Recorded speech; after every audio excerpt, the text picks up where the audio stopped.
Choix et les couleurs bandeko nanga se diffèrent. Wana penza ezalaka mwa adage.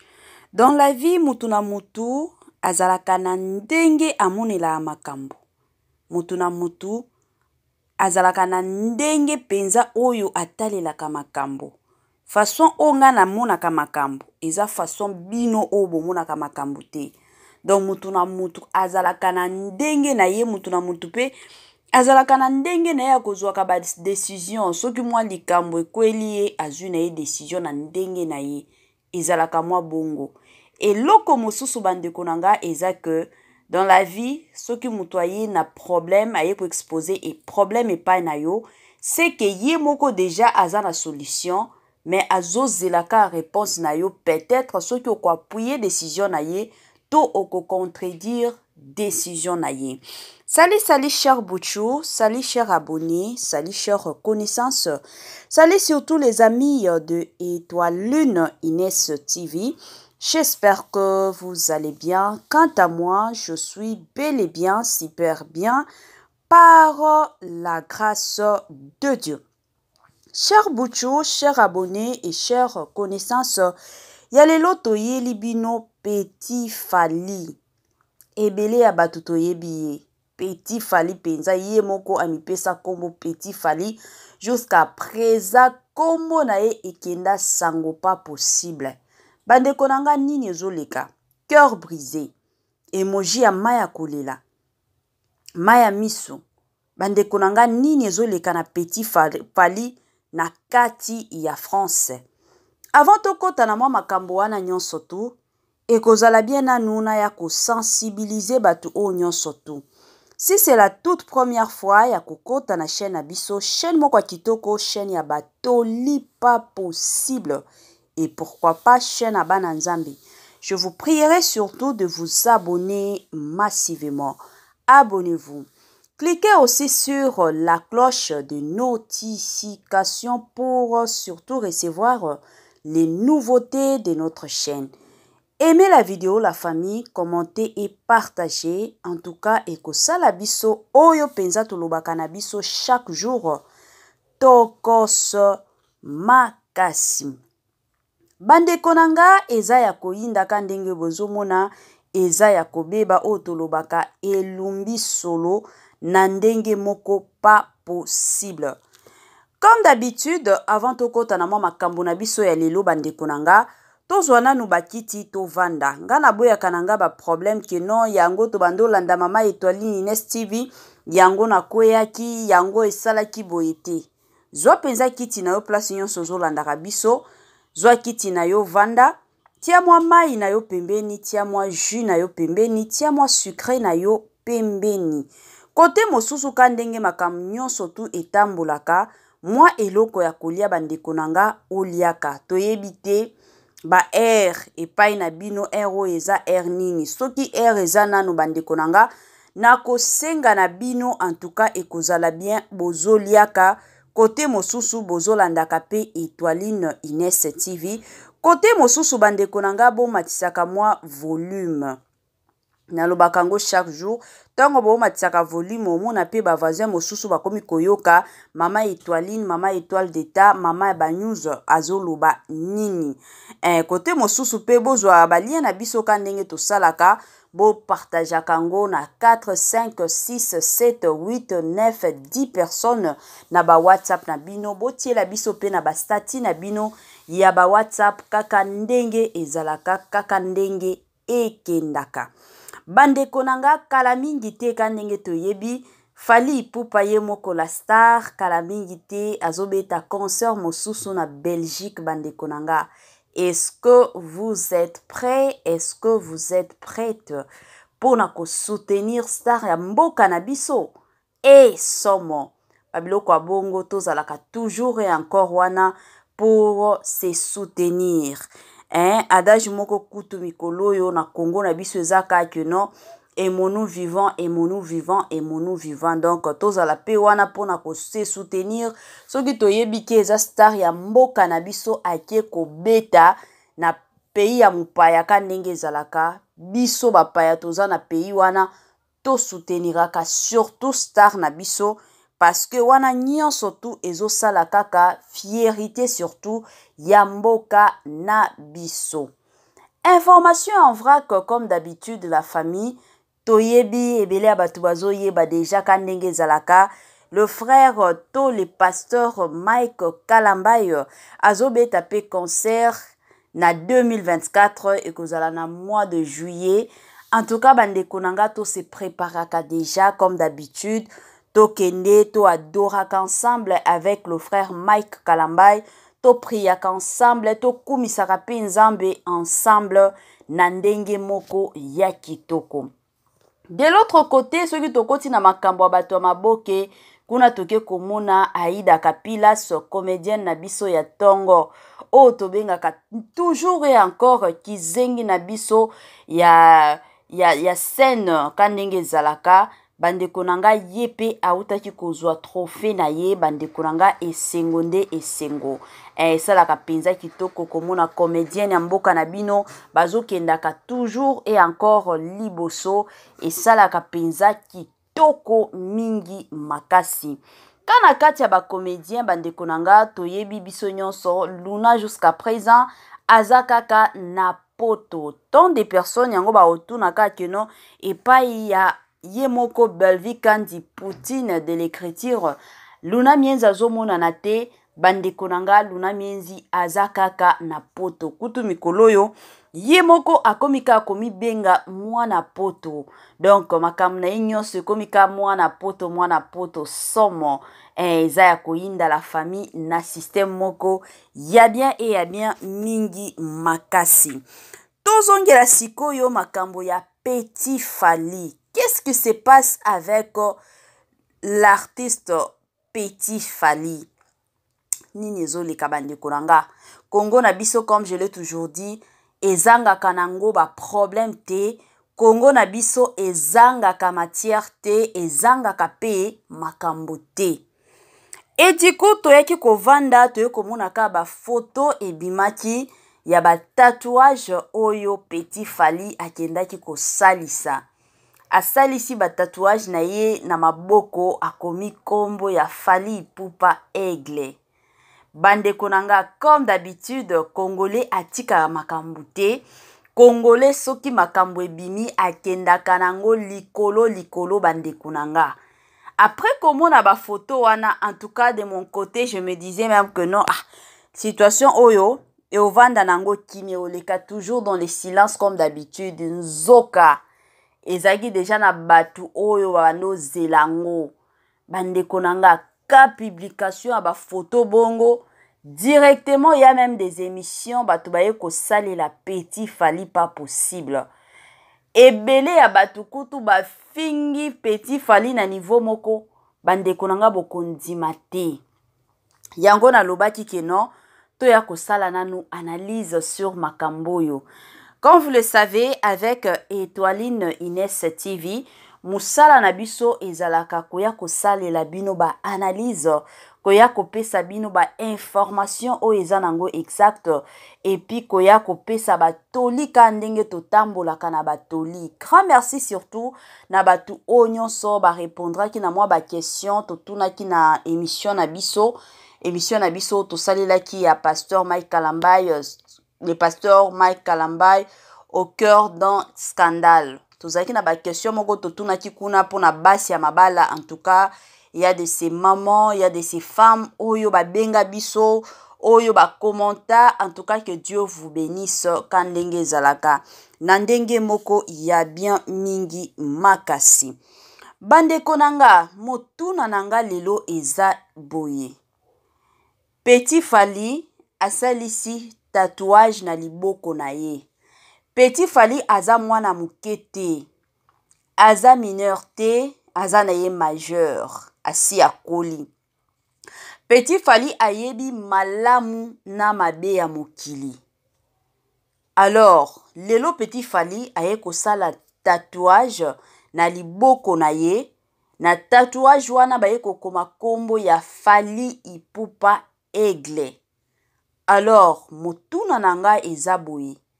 Est-ce que ndenge asalaleki tatouage wana asalaki bien to asalaki mabe? bandeko nanga to justifiaka ba réponse na biso ka ndenge tosalaka tant de personnes surtout na ba analyse bongo basepelaka mingi parce que ezalaka moment oyo to partageaka ensemble to changeaka ba idée hein na ndenge moko ya bien donc mutu na mutu ozoya na ba idée na ye on s'échange des idées en tout cas ekendaka bien. Acte oyo Petit Fally asali akomi kombo ya Fally Ipupa na liboko na ye eza bien to eza malamu. Bandeko nanga ba réponse na bino ka ndenge tokendaka na ba commentaire yanga comme d'habitude na oloba nanga ezala musala nanga pona koloba alors yanga analyse bandeko nanga na oloba nanga na ndenge moko ya kitoko et encore kitoko mingi makasi. Bon, bandeko nanga réponse na inga ekozala bien pe mabe. Oui ou non? Oui et non. Et ozala bongo. Donc wana penze ozala réponse nanga. Petit Fally asali bien to mabe ndenge atie tatouage na liboko na ye na kombo ya Fally Ipupa Aigle. Na bandana nu na bien.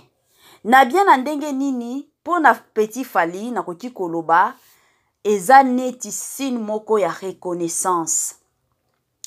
Peut-être po na ye alobi ke soki lelo mokili eyebinga. Soki lelo batu bakomi koyebanga. Premièrement, c'est par la grâce de Dieu. Parce que na se ya moi to matato kita taba o tolobaka keno bango nde bayembaka ba musique ya mokili ba oyo baza ba païen ba o baza ba chrétien mais biso nyonso tozalaka toujours et encore na grâce en Nzambe. Peut-être pour na Fally Petit Fally alobi keno soki lelo mokili eyebinga. Premièrement, c'est par la grâce de Dieu. Et deuxièmement, c'est parce que il y a Fally Ipupa. Yango esali ke ebele ya batu lelo na mokili baye koyebanga. Po na ye peut-être tatouage wana ezalaki signe ya reconnaissance envers Fally Ipupa. Signe moko ya koloba keno mon vieux boss nanga chef nanga na reconnaître bolamu penza oyo sali na vie nanga. Surtout kotala lelo Petit Fally aye kokende poto na nzela ya Fally Ipupa. Mutu amemi ye poto penza eza Fally Ipupa. Kutu soki atali ba réalité ya famille na ye peut-être na famille na ye soki il fallait ki akende poto na pona ba kanenge ezalaka effort ya famille na ye. Peut-être kalingaki avanda na Congo na biso wana pendant temps 20 ans. Azokendaka poto te. Mais lelo ka lelo parce que lelo yepe akoma Petit Fally akoma ki koyemba neti ka Fally Ipupa azolanda ka makambo nyonso Fally Ipupa e kosala keno lelo baya kozwaye lelo akende pe poto. Alors pona ye peut-être eza signe ya reconnaissance. Na kote mosusu na vole ya mibali na koki koloba asali mabe na ndenge keno toza batu. Mokili oyo echangeaka. Mokili oyo eza na ndenge nango tomona ebele ya batu. Batu mosusu basalela bango makambo moko ya kitoko pas possible. Et après 2 ans, 3 ans, babaluke li bango. Tomona biloko oyo. Tomona siko soki lelo sala déjà ba tatouage a bongo. Mokili mobimba ye koyeba keno Petit Fally asalela tatouage na kombo ya Fally Ipupa. Eke lelo to lobi kandenge ezalaka koswana ekoti to lelo ye kozwa succès ya makasi kande to mona ba inosbi lelo ye kozwa succès abandaki ka neti na ba blague ba ye kokota na makambo ba Vodacom ti lelo to ye komona inosbi lelo akomi ko mata peut-être lelo peto lobi nzambe ye kosala grâce Petit Fally pe aye ko mata. Akomi komitala ke non, akomi peut-être aussi la comparaison avec Fally Ipupa. Na kote wana, tatouage wana, ekozala lisusu na impact te. To ekozala lisusu na mwa poa lisusu te. Parce que toyebi batu ebele, hein, basala biloko a bongo. Mais tango pe, succès na bango eya, babosana place babanda, babosana batu o bankatra bango, babosana batu o basunga bango. Alors, na côté ya mabe eza que makambo ya sali basala kango peut-être ceux qui après 20 ans, après 10 ans, 15 ans, omona nanu ndenge ozo tambola. Ceux qui peut-être lelo succès eko zoyo. Malgré succès na yo, mokili mobimbe eko yeba yo lisusu pas possible. Peut-être au matin à niveau kudo olekata fali ipupa. Wana nde jour moko ko sala ba tatouage na yo. Pona ko sala signe de reconnaissance envers Fali. Peut-être wana na minute wana elinga ki pesa sens ya makasi ya koloba ke non petit Fali aza vraiment reconnaissant envers Fali. Mais o ya kosala ke non parce que toza na biso na poto naza nga na Paris Fali po pa muta meminga na Fali et na Paris plutôt ce qui lelo ebele ya batu ba ekoyebanga c'est grâce à Dieu. Et deuxièmement, grâce aussi à Fali Ipupa, yango na sala tatouage. Mokilezo ya na makambo ebele. Mokilezo ya na makambo ebele. Bande konanga oyo, ezande kote nanga selonga ne na omona makambo. Selonga yi, toza batu.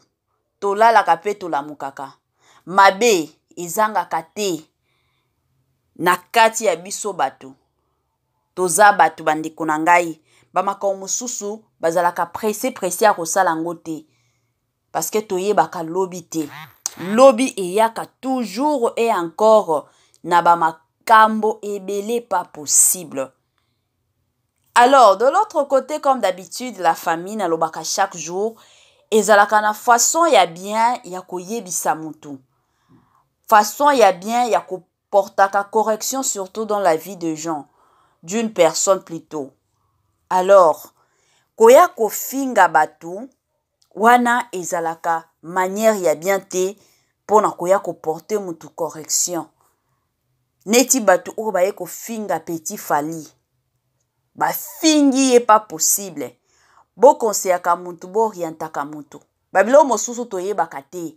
Babilo mosusu tosala kango kandenge adage moko elobaka c'est à l'abondance du cœur que la bouche parle. Babilo mosusu tellement amonike ngana koti poto na bando rêver poto lelo Fali Ipupa koti singa poto en tout cas na pesa nini na loba makambo nini na loba ba parole nini wana nyonso amonite alobi ten na kende kana sala tatouage mais bino peut-être boza na moi idéologie moi mayele eza ya makasi bomoni babilo kwa bongo boyaka bopesi ndeko conseil kandenge ezalaka. To soki déjà comme déjà si asali ne ba tatouage na ye moyen ko pesa ye conseil et kozala lisusu te peut-être qu'orienter batu mosusu parce que o petit Fali asali eza pe na ba mosusu ba osala kango. Alors bokoki koyaka bopesi conseil en général pour que batu oyo un jour pe ba koki ko se retrouver na ba situation ya bongo ba yeba pe ndenge nini ya kotelema place nini ya kobandela babilo nini okoki kosala te babiloko nini pe okoki kosala na ndenge ya bien. Communauté na biso mabe na biso ezalaka keno soki batu balingi baya ko porter yo correction ezalaka na ba mafinga batu bako préférer na bango bayaka bafinga kayo olie portaka yo correction ya bien mais bazo yaka na mafinga na ndenge moko pas possible. Et ça la pasi mingi pe mawa. Bande konanga nazozela kaka kandenge zalaka ba analyse na bino na ba commentaire sur makambo ya petit Fali oto solo la lelo. Bosalela biso ba point de vue na bino kandenge zalaka na lobaka chaque jour ezate ke non parce que to salaka ba émission yango elobi ke non toyebaka nyonso te yango tozalaka toujours et encore besoin na bino ensemble to salaka ba analyse na biso na ndenge ya bien. Soki omoni ke yo kokoma na yo ekopesa yo kanda comme d'habitude bokoki toutefois numéro na biso eza nango affiché bokoki toutefois kandenge ezalaka kokomela biso kotikela biso message to kobenga biso soki obengi biso omoni ke tozoyamba te en tout cas ndeko na nga na osenga na yo tikaka message na yo na ndenge ya bien nakoki toutefois ko répondre air mosusu na boyaka na nga kobenga soki nakuti ba appel manqué pour na ba décalage ya ba air za na baplace mosusu peut-être oyo obenga eza ntongo okanisi ki eza